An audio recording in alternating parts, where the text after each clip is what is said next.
जय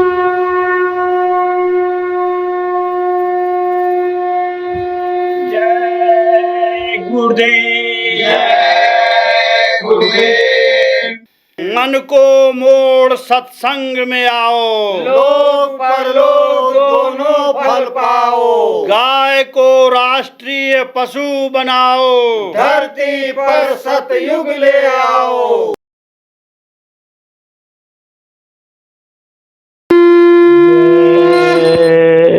गुरुदेव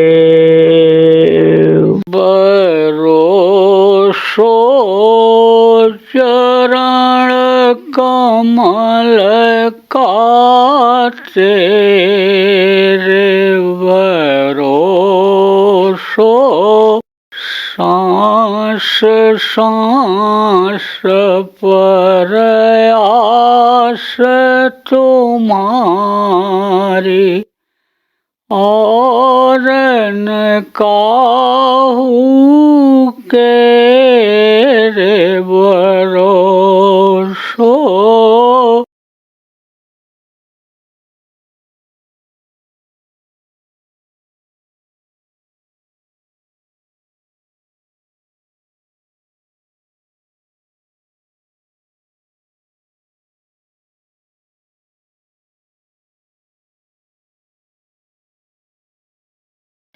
तो यह है मानव मंदिर।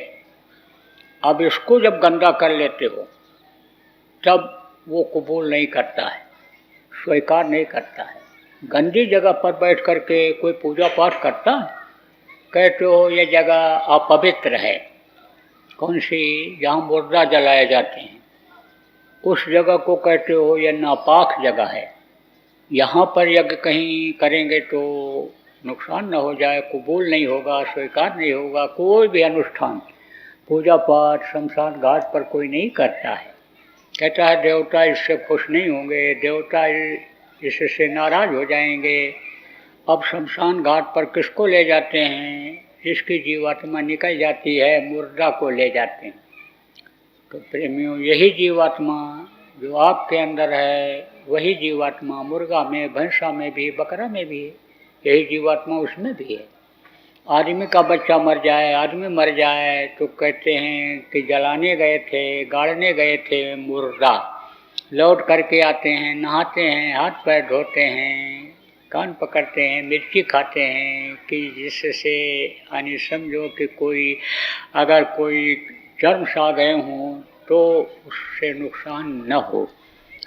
अब वही मुर्दा, वही आत्मा उसके अंदर भी है, मुर्गा के अंदर, भैंसा के अंदर वही आत्मा यानी अन्य जीवों में, पक्षियों में भी है। जब वो निकल जाती है तब वो मुर्दा नहीं होता है, वो भी मुर्दा ही होता है। तो उस मुर्दे को ले क्या करते हैं?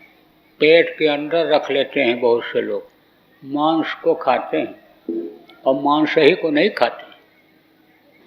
उसमें जब घी डालते हैं, मिर्च मसाला डालते हैं, तब उसको अन्न देवता के साथ खाते हैं। मांसाहारियों से आप पूछो कि सीधे सीधे मांस क्यों नहीं खाते हो, सीधे सीधे मांस खाओ, तो जल्दी कोई नहीं खाएगा। लेकिन अब आजकल तो मांस खाने का फैशन लोग बना ले रहे हैं। गांव में तो ये चीज़ नहीं थी, लेकिन गांव-गांव में ये चीज़ फैल रही है। शराब गांव-गांव में फैल रहा है। सरकारें तो ये सोच रही हैं कि दुकान खुल जाएगी, आमदनी बढ़ जाएगी। लेकिन आप ये समझो, पाप से कोई फलता फूलता नहीं है। पैसा बहुत हो जाए लेकिन कर्म उसके अच्छे न हों तो लक्ष्मी नहीं रुकती हैं, खिसक जाती हैं। यही देखो, हाय हत्या लगी रहती है। बहुत सा पैसा चाहे आदमी का हो चाहे सरकार का हो, बेकार जाता है, बेकार जाता है। लेकिन अब लोगों ने ये फैशन बना लिया कि जब मांस खाएंगे, शराब पिएंगे, तभी हम तरक्की कर पाएंगे, तभी अच्छी नौकरी मिलेगी, तभी हम नेता बन पाएंगे, तभी हमारी कदर होगी। यह सबसे बड़ा भ्रम और भूल है लोगों का। देखो, एक से एक शाकाहारी पहलवान हुए, एक से एक बलवान हुए, ये इतिहास बता रहा है। हनुमान जी कभी मांस नहीं खाए, कभी शराब नहीं पिए, और देखो पहाड़ उठा करके ले आए थे। आप देखो प्रेमियों, इस बात को समझना चाहिए। तो हमारे कहने का मतलब ये है कि शरीर को अगर गंदा करोगे तो अंतःकरण आपका गंदा होगा। मुंह के अंदर डालोगे, मुंह कहाँ है? शरीर में ही तो है। मुंह के अंदर मांस डालोगे तो अंदर जाएगा, तो अंतःकरण गंदा होगा। और अंतःकरण में क्या रहता है? वहीं पर शरीर में ही अंदर मन रहता है, तो मन गंदा हो जाता है। और मन की सफाई आप कर नहीं सकते हो, अंतःकरण की सफाई कर नहीं सकते हो, शरीर की सफाई आप कर लेते हो, लेकिन आप ये समझो कि अंतरात्मा की सफाई आप नहीं कर सकते हो। तो अंतरात्मा की सफाई कौन करता है? जिसके लिए पलटू साहब ने कहा कि डूबिया वो मर जाएगा, चादर लीजिए धोए, चादर लीजिए धोए, भाई वो बहुत पुरानी, चल सतगुरु के घाट, बह जहाँ निर्मल पानी। सतगुरु जब मिलते हैं, संत सतगुरु जिनको कहा गया, सच्चे गुरु समर्थ गुरु जिनको कहा गया, जब वो मिलते हैं, जब यह जिनकी तस्वीर लगी हुई है या हमारे गुरु महाराज जैसे गुरु मिलते हैं, तब वो अंतरात्मा की सफाई करते हैं। तब ये चीज़ समझ में आती है कि ये काम जो हम करने में लगे हुए हैं, खाने पीने मौज करने में जो लगे हुए हैं, बाल बच्चों की परवरिश में जो हम लगे हुए हैं, धन कमाने में हम लगे हुए हैं, ये आए समझो अपना काम नहीं है। देखो घर मकान बनाते हैं, रुपया पैसा इकट्ठा करते हैं, लेकिन आखिरी वक्त पर शरीर छूटते समय कुछ ले जाते हैं? कुछ नहीं ले जाते, सब यहीं छूट जाता है। बनाया ना राजा ने महल, महल बनाया तो महात्मा से बहुत प्रार्थना किया, महाराज चरण डाल दीजिए, चरण डाल दीजिए, चले चलिए। लगा रह गया, जब तक गए तो देखते ही लोग तारीफ करने लगते थे। महात्मा जी कुछ नहीं बोले, घूमते रहे, पूरा देखते रहे, राजा सब दिखाता रहा। तो राजा ने कहा महाराज कोई कमी है इसमें, आप कुछ नहीं बोल रहे हो? बोले कमी तो है, बहुत बड़ी कमी है। राजा ये बता तूने इसको बनाया क्यों? कहा रहने के लिए। बोला कौन रहेगा? राजा ने कहा मैं रहूँगा। तो कहा तो तूने इसमें दरवाज़ा क्यों लगवा दिया? दरवाज़ा? महाराज जी बगैर दरवाजे का कौन महल मकान होता है, कौन सा घर होता है? दरवाज़ा तो लगाना पड़ता है। तब बोले बस यही तो बात है, तू कह रहा मैं इसमें रहूँगा और एक दिन तुझको इसी दरवाजे से लोग बाहर निकाल देंगे। जब आखिरी वक्त आता है तब उस समय पर गांव के लोग पैर पर हाथ रखते ही कहने लगते हैं पैर ठंडा हो गया। हाथ पे हाथ रखे, बोले हाथ भी ठंडा हो गया। आँखों को देखे, पुतलियाँ ये रुकने लग गई धीरे धीरे। बोले निकालो निकालो, जल्दी करो, घर से बाहर निकालो, उधर मैदान में ले चलो, बाहर निकालो, उतर सिर करके लेटाओ, जल्दी से इनके प्राण निकल जाएं। क्योंकि जो पापी कुकर्मी जीव होते हैं, प्राणों के निकलते समय उनको बहुत तकलीफ होती है। क्यों? क्योंकि वो यमराज के दूध खाली कराने के लिए आते हैं, बड़ी मार पड़ती है, बड़ा भयंकर उस समय दर्द बदन में होता है, हड्डी हड्डी चटकती है। तो आप ये समझो ये जितनी भी चीज़ें हैं जिसको आप इकट्ठा करने में लगे हुए हो, ये आपकी कुछ भी नहीं। पूरा दुनिया संसार आप घूम लो, इन आँखों से देख लो, लेकिन ये आपका कुछ भी नहीं है। यह शरीर भी आपका नहीं है, ये तो किराए के मकान की तरह से है, कुछ दिन के लिए उसने दिया। जब बहुत प्रार्थना किया, बहुत रोए चिल्लाए, माँ के पेट में उल्टे टंगे हुए थे। उस वक्त पर जब माँ के पेट की आग तपा रही थी, तब प्रार्थना किया था निकालो निकालो निकालो, जल्दी करो, दया करो। समर्थ गुरु को खोज कर रास्ता ले करके दिन रात भजन करूँगा, आपको बराबर याद करता रहूँगा, आपको कभी भी नहीं भूलूँगा, और ऐसा काम करूँगा कि आपके पास पहुँच जाऊँगा, आपके चरणों में लिपट जाऊँगा। तो दे दिया हाथ पैर आँख कान, ये जो मनुष्य शरीर आपका है, जो दिया है उसने, ऐसा किसी का नहीं है। आप देखो जानवर ज़्यादा ताकतवर होते हैं, लेकिन जानवर डरते हैं। बिच्छू को देख के आदमी डरता है, सांप को देख करके आदमी डरता है, लेकिन आदमी को देख करके ये रास्ता बदल देते हैं कि हमको मार न दे। शेर तक आदमी से डरते हैं कि कहीं हमला न कर दे, वार न कर दे। तो आप ये समझो कि ऐसा शरीर किसी का नहीं है। देखो ताकतवर है शेर, हाथी बहुत ताकत है उसके, लेकिन सीधा नहीं खड़ा हो सकता है। आप सीधे खड़े हो सकते हो, आप गर्दन घुमा के ऐसे देख सकते हो, हाथी नहीं घुमा के ऐसे देख सकता है पीछे। आप देखो, आप ऐसे आसमान देख सकते हो, सीधे खड़े होकर आसमान नहीं देख सकते हैं। तो यह शरीर जो है, यह देव दुर्लभ शरीर बताया गया। देवता तरसते रहते हैं, क्यों? क्योंकि इसी के अंदर मुक्ति मोक्ष का रास्ता है। मुक्ति मोक्ष किसको कहते हैं? शमशान घाट पर देखो कहीं कहीं लिखा रहता है कि मुक्ति धाम। अब कोई मुर्दा लेकर के जाए जलाने के लिए और न जला पावे तो वापस लाता है? कोई आंधी आफत आ जाए तो रुक जाता है, वही दूसरे दिन जला करके तब आता है, जहाँ से वापस ना आना हो, लौटना ना हो। तो जब ये जीवात्मा अपने मालिक के पास पहुंच जाती है तब ये वापस नहीं आती है। नहीं तो लौट लौट 84 आया, लौट लौट करके आना पड़ता है। 84 में क्या है? आदमी भी हैं, गाय बैल भी है, सुअर बकरा भी है, पक्षी भी हैं, चींटी भी है, चींटी से छोटे कीड़े भी हैं, उनमें आना पड़ता है। यही जीवात्मा उनमें भी है जो आप में है। जीवात्मा कौन है? परमात्मा की अंश है, बहुत छोटा टुकड़ा है। 5 महीना 10 दिन का बच्चा जब माँ के पेट में हो जाता है तब डाल दी जाती है। तो प्रेमियों, इस शरीर के अंदर ऐसी जीवात्मा है और ऐसा रास्ता है कि उस रास्ते से आप उस परमात्मा तक पहुँच सकते हो।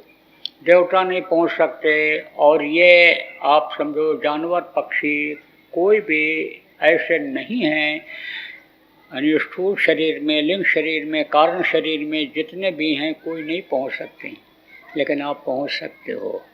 तो कहा मानुष जन्म बड़ा अनमोल, और सद्गुरु मिले तब दिया भेद खोल। जब सद्गुरु आए, संत आए इस धरती पर, तो उन्होंने भेद को खोला। आप देखो औतारिक शक्तियाँ अलग हैं, ऋषि मुनि अलग हैं, योगी योगेश्वर अलग हैं और संत अलग हैं। इनका अलग अलग दर्जा होता है। जब जो जिस दर्जा का होता है, जानकारी जिसको जितनी होती है उतना ही वो बता सकता है, पढ़ा सकता है। 5 दर्जा वाले को कहो कि मास्टर साहब आप 5 दर्जे को पढ़ाते हो, तो आप हमारा लड़का 8 में चला गया, उसको पढ़ा दो, नहीं पढ़ा पाएंगे। 10 को जो पढ़ाता है उससे को 12 दर्जा के लड़के को पढ़ा दो तो नहीं पढ़ा पाएंगे। ऐसे जिसको जहाँ तक की जानकारी होती है वहाँ तक का वो बताते हैं। आप देखो गुरु सब कहलाते हैं, मास्टर जी सब कहलाते हैं, लेकिन जानकारी अलग अलग होती है।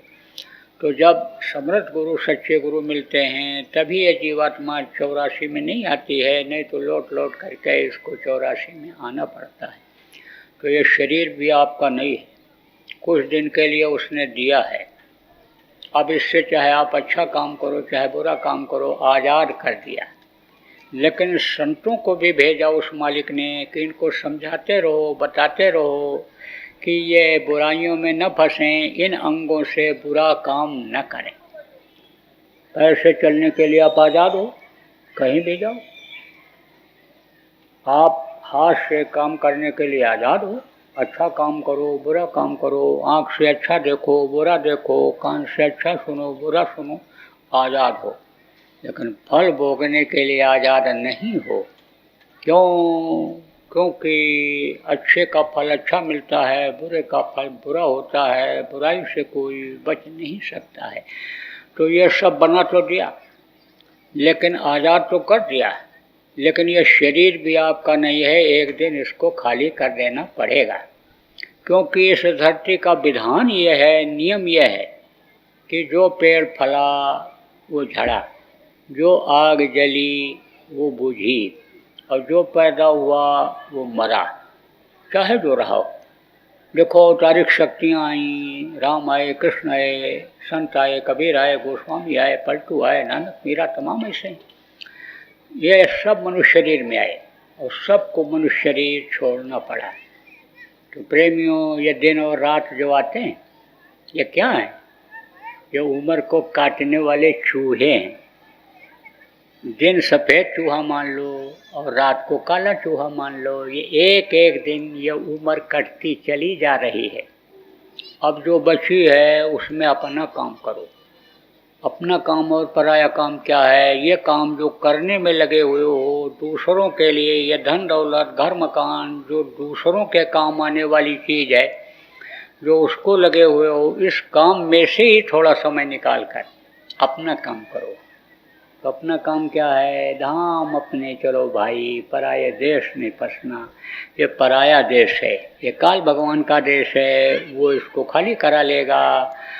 आप अपने देश चलो। अपना देश कहाँ है? जहाँ से फिर वापस इधर दुख के संसार में आना न पड़े, क्योंकि ये दुखों का संसार है, यहाँ कोई सुखी नहीं।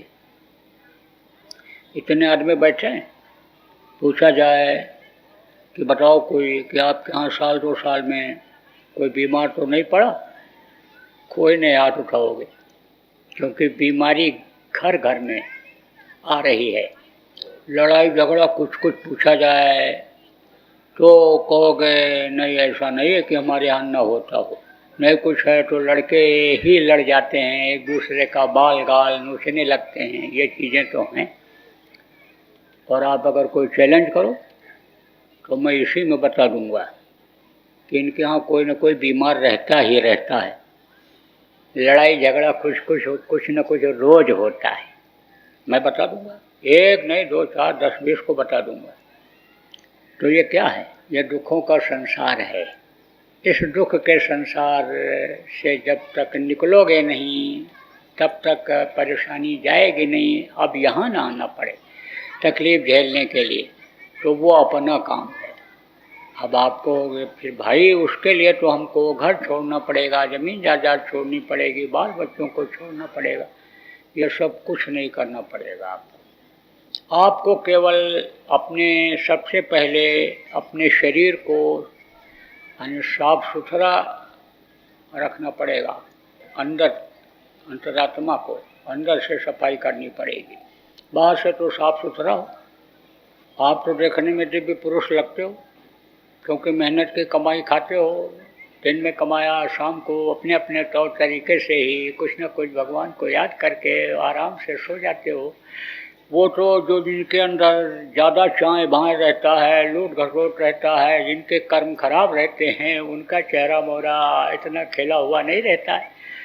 देखने में भी साफ सुथरे लग रहे हो, गांव के आदमी हो आप, जंगलवासी जिनको कहते हैं, ऋषि मुनि जिनको कहते हैं, पहले रहा करते थे, तो उस तरह से तो आप हो। लेकिन अंतरात्मा गंदी है, सबकी एक जैसी नहीं है, साफ नहीं है। तो अंतरात्मा की सफाई कब होगी? कि जब इधर उधर की चीज़ों को, जिनमें गंदगी है, खाना पीना जब बंद करोगे। वो चीज़ नहीं बंद कर पाते हो। ऐसे कुछ लोग आप इसमें हो ऐसे भी कि जो मांसाहारी हो। मांस क्या करता है? खून को खराब कर देता है, बीमारियां पैदा कर देता है, और क्रोध, काम, लोभ, मोह की भावना को जागृत कर देता है, बढ़ा देता है इसको। तो आप ये समझो कि उसको छोड़ना पड़ेगा। मांस को, मछली को, अंडा को, शराब को, जिससे बुद्धि भ्रष्ट हो जाती है, जिससे धन मान सम्मान की हानि होती है। कोई शराबी आप समझो कि ऐसे पड़ा हुआ है, नाली के किनारे सड़क पर पड़ा हुआ है, तो कोई कितना भी बड़ा आदमी हो, अधिकारी हो, कर्मचारी हो, नेता हो, तो उसकी कोई कदर करेगा? उसका पैर कोई छुएगा? कोई नहीं। और बढ़िया ठीक ठाक है, साफ सुथरा है, तो उसी का पैर आप छूते रहे होगे, बड़ा मान करके, रिश्तेदार मान करके। लेकिन नाली में पड़े हुए का, शराब के नशे में, अन्य किसी चीज़ के नशे में, गोली के नशे में पड़ा होगा, तो उसको कोई सम्मान नहीं देगा। और धन तो खर्चा होता ही होता है, क्योंकि लक्ष्मी नाराज हो जाती है। इनको जो इज्जत के साथ लाता है उसके यहाँ तो रुकती हैं, और जो बेकदरी करता है उसके यहाँ से चली जाती हैं। देखो, शराबी शराब के भट्टी पर पैसा फेंक करके, रुपया फेंक करके चला आता है, बदबू वाली जगह पर शराब ले करके पीता है, लेकिन उसको टेंशन बराबर बना रहता है। पैसा आना चाहिए, पैसा रहना चाहिए, रोटी न मिले लेकिन शराब मिलना चाहिए, इस तरह की वो चीज़ है कि आदत बन जाती है। तो आप ये समझो लक्ष्मी नहीं रुकती कि हम इतना है, 10-20 करोड़ है, 25 करोड़ है, पड़ा है, ऐसा नहीं रहता है। आप ये समझो कि जुआड़ी जुआ में गांव में लक्ष्मी को लगा करके चला आता है, एक दिन तो जीत गया, ले आया, दूसरे दिन फिर हार जाता है, तो रुपया पैसा नहीं रुकता है। तो आपसे ये हमको प्रेमियों कहना है कि ऐसे नशे का सेवन मत करो कि जिससे बुद्धि भ्रष्ट हो जाए। जैसे शराब के नशे में अपने लड़के को मार देते, बाप को मार देता है बेटा, औरत को मार देता औरत, आदमी को अपने पति परमेश्वर जिनको कहा गया उनका कत्ल कर देती है, गोली मार देती है। तो ऐसा काम मत करना कि आप घर में ही 22 घंटा तो अपने शरीर के लिए काम करना, 2 घंटा अपनी आत्मा के कल्याण के लिए, प्रभु की प्राप्ति के लिए इसी मनुष्य शरीर में देवी देवताओं के दर्शन के लिए समय निकाल लेना।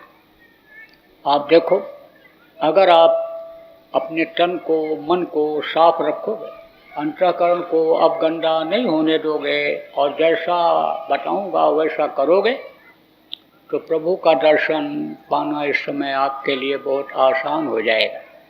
देवी देवताओं का दर्शन इसी मनुष्य शरीर में ही होता है। आज तक जिसको हुआ इसी मनुष्य शरीर में हुआ। कितने महात्मा आए और सब पता करके गए, उदाहरण देकर समझाने का समय नहीं है। आप लोग जो प्रवचन सुनते होगे, किसी का भी सुनते होगे, पढ़ते होगे धार्मिक किताबों को, उसमें सब लिखा हुआ है कि आज तक जिसको मिला इसी मनुष्य शरीर में मिला। बराबर गुरु महाराज हमारे कहा करते थे कि घर में ही मिलेगा, घर छोड़ करके जंगल अगर जाओगे तो वहाँ पर भगवान न तुमको कभी मिला है और न मिलेगा स्वप्न में भी, तो आपको मिलेगा। अब आप प्रेमियों समझो कि आप दिन रात चलते रहते हो, दौड़ते रहते हो, किसके लिए? धन के लिए, मान सम्मान इज्जत के लिए दौड़ते रहते हो। अब आप समझो इन चीज़ों को किसने बनाया? दुनिया को किसने बनाया? प्रभु और परमात्मा ने बनाया। अब वो अगर आपको मिल जाए तब आपको दौड़ लगानी पड़ेगी? कभी नहीं। फिर तो जो इच्छा कीनी मन माही, हर प्रताप का दुर्लभ नहीं। जिस चीज़ की इच्छा आदमी करता है उसकी वो इच्छा पूरी हो जाती है। हनुमान जी को जब जाना था संजीवनी बूटी लाने के लिए, लक्ष्मण को शक्ति बाण लगा था, बेहोश हो गए थे, तो हुक्म हुआ था कि जाओ संजीवनी बूटी ले आओ। तो उड़ करके गए थे, इच्छा किया कि हम छोटे बन जाएं। छोटी चीज़ ही उड़ सकती है। देखो ये बूंदें नीचे गिरती हैं और जमा हो जाती हैं पहाड़ों पर। तो पहाड़ पर जो समझो बर्फ़ है, बूंदें गिरी ठंडी जगह पर, पहाड़ बन गया वो, यानी पत्थर बन गया, बर्फ़। तो बर्फ़ कहीं उड़ पाता है? और वही जब गर्मी पड़ती है नीचे पिघल करके आता है, समुद्र में जाता है और सूरज की रोशनी पड़ती है और वहीं पर वही पानी उड़ करके जाता है ऊपर, हल्का हो जाता है, फिर बरस जाता है वो ऊपर से। तो ऐसे ही जब हल्की कोई चीज़ होती है तभी उड़ सकती है। तब वो इच्छा किए कि हम छोटे बन जाएं और उड़ करके गए। लेकिन जब देखा कि बूटी नहीं मिल पा रही है खोजने पर संजीवनी, तब बोले चलो पहाड़ ही उठा ले चलें, वैद्य जी ही खोज लेंगे वहाँ। अब उसके लिए इच्छा किया कि भारी भरकम शरीर हमारा हो जाए, ताकत आ जाए कि हम पहाड़ उठा लें। तो हो गया, पूरा पहाड़ उठा लिया। अब कैसे पहाड़ लेकर उड़कर आ पाऊँ? फिर इच्छा किया पहाड़ भी छोटा हो जाए, हम भी छोटे हो जाए, छोटे हो गए। अल्लाह करके जब यहाँ रखे तो फिर बड़ा कर दिया, कहा अब आप छांट लो इसको। तो जो इच्छा आदमी करता है उसकी वो इच्छा पूरी हो जाती है। वो सब ताकत शक्ति किसके अंदर है? आप सब के अंदर है। लेकिन आपको आज तक कोई ये बताने वाला मिला नहीं, रास्ता आपको मिला नहीं। गुरु महाराज हमारे बताते थे, और आप में से कुछ लोग गुरु महाराज के पास जाते भी थे। अब जैसा उन्होंने बताया उस तरह से अगर आप आजमाइश के होते तो आपके अंदर ये शक्ति आ गई होती। लेकिन असली चीज़ को तो आपने छोड़ दिया, असली चीज़ पर ध्यान नहीं दिया। बस गुरु महाराज का नाम, जो जागृत नाम उन्होंने बताया, नाम जो दिया उसको आपने छोड़ दिया। जो जनरल नाम सबके लिए बता दिया, जय गुरुदेव नाम, वो बोलते रहे और गुरु महाराज पर आस्था विश्वास किए रहे, आते जाते रहे। जब गुरु महाराज मौजूद रहे, दर्शन मिलता रहा, आपके कर्म करते रहे, आपका खान पान चाल चलन जब सही हो गया, जब आपका यानी समझो कि नीयत दुरुस्त हो गई तो बरकत होने लग गई, तब आप गुरु महाराज को मानने लग गए। लेकिन असली चीज़ को आपने छोड़ दिया। अगर आप लोग ध्यान भजन प्रेमियों सुमिरन करने लग जाओ जैसा गुरु महाराज ने बताया था, जो गुरु महाराज के नामदानी हो उस तरह से अगर करने लग जाओ तो देखो आपके अंदर कितनी ताकत आ सकती है। सब कुछ हो सकता है। कहा सकल पदार्थ है जग माही, कर्महीन नर पावत नहीं। जो कर्म नहीं करेगा उसको फल नहीं मिल सकता है। तो कर्म आपने किया नहीं, कर्म करो। सुबह का भूला शाम को अगर घर वापस आ जाए तो भूला नहीं कहलाता है। अब जो नए लोग हो आपको रास्ता बताऊंगा। गुरु महाराज तो हमारे चले गए, लेकिन गुरु महाराज ने जाने से पहले ये आदेश दिया था कि ये पुराने लोगों के संभाल करें, उन्हें लोगों को नामदान देंगे। तो संभाल का मतलब क्या है? देखो, पतीले में दाल बनाते हो, भगोने में, अरे बच्चों दाल बनाती हो तो एक एक दाल पर नमक नहीं डालती हो, पतीले में नमक डाल देती हो और सब दाल में दाने जितने होते हैं सब पे उसका असर हो जाता है।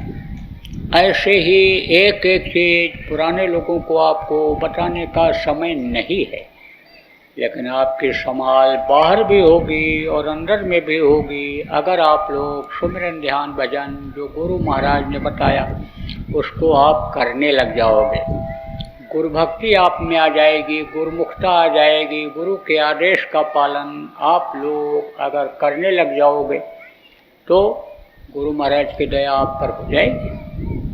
अब अगर न करोगे तो कैसे होगी दया? दया का स्रोत होता है, दया का घाट होता है। जैसे कोई घाट पर पार होने के लिए नदी जा कर के बैठ जाए और मल्लाह की न भी इच्छा हो उससे प्रार्थना करता रहे, भैया पहुंचा दो बहुत ज़रूरी है, कहता रहेगा तो कहता अच्छा बैठो चलो पार कर देते हैं। तो जगह होती है, दूर से ही कोई कहे अरे मल्लाह हमको पार कर दे, कैसे पार करेगा? इसलिए प्रेमियों जिनको नामदान मिल गया, आप बस खाली सुमिरन ध्यान भजन करने लग जाओ। सुमिरन ध्यान भजन में मन नहीं लगता है तो मन इस शरीर को कहीं ले जाने में लगता होगा, खिलाने के लिए, घुमाने के लिए, टहलाने के लिए। तो समझो शरीर से कर्म बने होंगे तो शरीर से सेवा करो, समझाओ लोगों को, शाकाहारी हो जाओ, नशा मुक्त हो जाओ, जय गुरुदेव नाम प्रभु का नाम है, नाम ध्वनि जो बताया गया वैसा रटाने लग जाओ। यही सब काम करो तो उससे कर्म कटेंगे, और कर्म जब कटेंगे मन साफ होगा, अंतःकरण साफ होगा तो भजन में मन लगने लगेगा। लोक बनाना किसको कहते हैं? कहते हो बड़े आदमी हैं ये, इनके पास मकान भी है, अच्छा खाते भी हैं, लोग इनको सम्मान इज्जत देते हैं, पुत्र आज्ञाकारी है, औरत पतिव्रता है, इनका लोक बना हुआ है। तो लोक भी बन जाए और आपका परलोक भी बन जाए। परलोक किसको कहते हैं? जहाँ पर रहते हो ये मृत्यु लोक है, इसके ऊपर भी लोक हैं, बहुत सारे लोक हैं। ये देवी देवता 33 करोड़, दुर्गा 10 करोड़, शंभू अब इनके सबके राजा हैं, इंद्र हैं, आपका इनका भी लोक है। आप ये समझो ये वरुण जितने हैं सबका लोक है। शिवलोक, ब्रह्मालोक, विष्णु लोक, इनकी माँ का लोक आद्या महाशक्ति लोक, इनके पिता यानी समझो काल भगवान ईश्वर जिनका कहा गया उनका लोक, ब्रह्मलोक, पार ब्रह्मलोक, सतलोक, अलख लोक, अगम लोक, अनामी लोक, वो सारे लोक हैं। तो उन लोकों में भी आने जाने लग जाओ, वो भी आपका बन जाए। वो रास्ता बताऊंगा, सीधा सरल है ये, कोई भी कर सकता है। किसी भी जाति मजहब का मानने वाला हो, कोई पढ़ा हो, लिखा हो, अनपढ़ हो, आदमी हो, औरत हो, 7-8 साल का बच्चा हो, वो भी कर सकता है। वो रास्ता आपको बताऊंगा, वो नाम आपको बताऊंगा जिसके लिए गोस्वामी जी महाराज ने कहा, कलयुग केवल नाम आधारा, सुमिर सुमिर नर उतरे पारा, नाम लेत बहु सिंधु सुखाही, सुजन विचार करो मन माही, नाम लेते ही बहु सागर सूख जाए। वो नाम आपको बताऊंगा। आप ये समझो ये पंच नाम की व्याख्या आए समझो कई संतों ने की है, वो 5 नाम आपको बताऊंगा। यह है ध्वन्यात्मक नाम।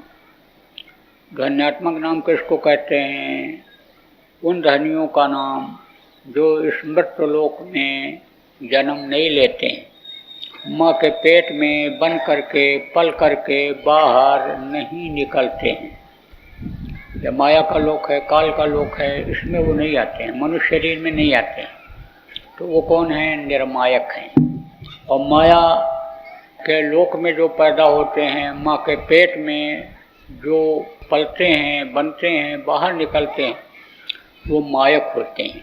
वो भी नाम को जगाते हैं। जैसे राम आए थे तो उन्होंने राम नाम को जगाया, कृष्ण आए कृष्ण नाम को जगाया। आप देखो संतों में कबीर साहब आए, सतनाम को जगाया उन्होंने, सत साहब कहा।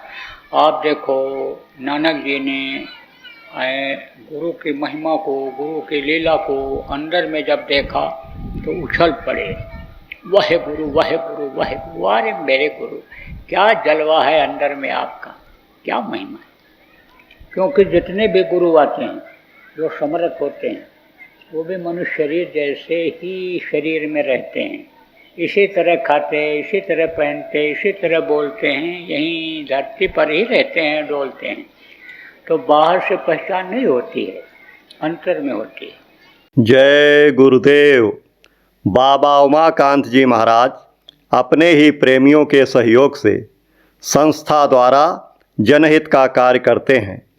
किसी भी व्यक्ति, संस्था व सरकार से कोई भी चंदा, चुटकी व अनुदान नहीं लेते और किसी भी तरह का व्यापार भी नहीं करते। इसलिए आप श्रोताओं को बताया जा रहा है कि बाबा जी के नाम पर किसी भी प्रकार का धन मांगने वाले व व्यापार में प्रचार करने वाले लोगों से होशियार रहिएगा। आपसे यही कहना है कि सत्संग सुनो, समझो और अच्छा लगे तो मानो। आने वाली बीमारी तकलीफ़ों से बचने के लिए कुदरत व सरकारी नियम का पालन करो। आपके सुझाव के लिए व्हाट्सएप नंबर 9575600700। जय गुरुदेव, जय गुरुदेव, जय गुरुदेव, जय गुरुदेव, जय गुरुदेव, जय जय गुरुदेव।